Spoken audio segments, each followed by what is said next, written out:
એના દાડામાં કેસર અગસ્તુસે હુકમ કર્યું કે રોમી સરકારને નીચે રહેવાવાળા બધી જગ્યાના મનખની જનગણના કરવામાં આવે. આ પહેલી જનગણના એના ટાઈમે થાય જ્યારે ક્વિરિનિયુસ સિરિયા પ્રદેશનો રાજપાલ હતો.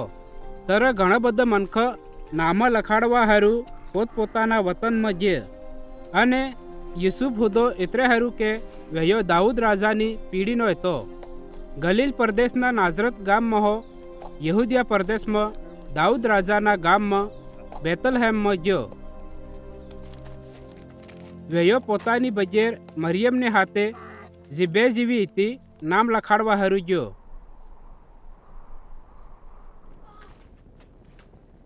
જ્યારે વયે બેતલહેમમાં હતો ત્યારે મરિયમને હાજી ઉઠવાના દાડા પૂરા થયા.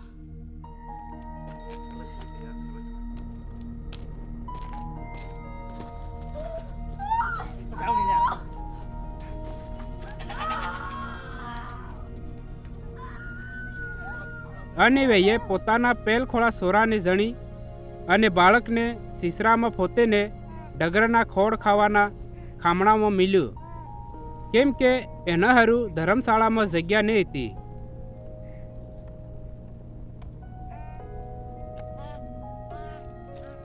અને એના ઇલાકામાં અમુક ગેઠાના ગોવાળિયા હતા જે રાતે પડાવમાં રહીને પોતાના ગેઠાના ટોળાની રખવાળી કરતા હતા. ત્યારે એક હરકદૂત એના કને આવીને ઈબર્યો અને પ્રભુ પરમેશ્વરનો ઇજવાળો એનાને ચારે મેર બબડ્યું અને વયા ઘણા સમકી ગયા. ત્યારે હરકદૂતે એનાને કીધું, નહીં સમકો, કેમ કે બાળો હું તમને મોટા આનંદનો તાજો હમીસર સંભળાવવું હે જે બધા મનખ હારું થાહે કે આજે દાઉદ રાજાના બેતલહેમ ગામમાં તમારી હારું એક તારનાર જન્મ્યો હે અને વયોસ મસીહ પ્રભુ હે. અને તમારી હારું આ નિશાની હે કે તમને એક બાળકને સીસરામાં ફોતેલો અને ડગરના ખોળ ખાવાના ખામણામાં ફૂતીલું મળે.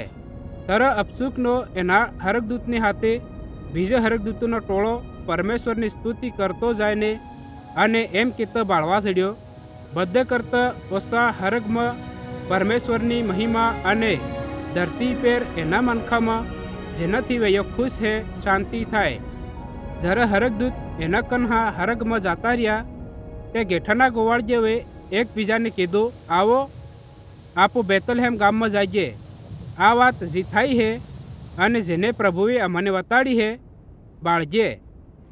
અને એનાવે તરત જાયને મરિયમ અને યુસુફને અને ડગરના ખોળ ખાવાના ખામણામાં એના બાળકને હુતીલું બાળ્યું. એનાને બાળેને જે વાતે હરકદૂત દ્વારા બાળકના બારામાં એનાને કહેવામાં આવી હતી એનાવે વતાડી. ત્યારે ગોવાળિયાની એ વાતે સાંભળીને બધા મનખાને નવાઈ લાગી. પણ મરિયમ એ બધી વાતે પોતાના મનમાં રાખીને વિચારતી રહી. અને જેવો હરકદૂતવે એના ગોવાળિયાને કીધું હતું વેમેશ વયા બધું સાંભળીને અને બાળેને પરમેશ્વરની મહિમા અને સ્તુતિ કરતા જાયને પાછા જતા રહ્યા.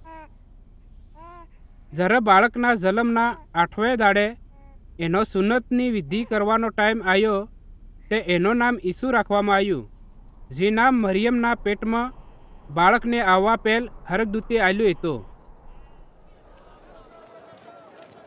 જ્યારે મૂસાના નિયમના પ્રમાણે મરિયમને શુદ્ધ થવાના દાડા પૂરા થયા તે યુસુફ અને મરિયમ યરુશલેમ શહેરના મંદિરમાં ગયા. એટલે કે મૂસાના નિયમને પ્રમાણે ઉલઝેની એક જોડ કે કબૂતરના 2 સેલા લાવીને ભોગ કરે અને વૈય બાળક ઈસુની ખોદ લીધે કે એને પ્રભુને સામે અર્પણ કરે. કેમ કે જેવો મૂસાના નિયમમાં લખ્યું છે, દરેક પેલ ખોળો સોરો પ્રભુ હારું પવિત્ર ઠરે.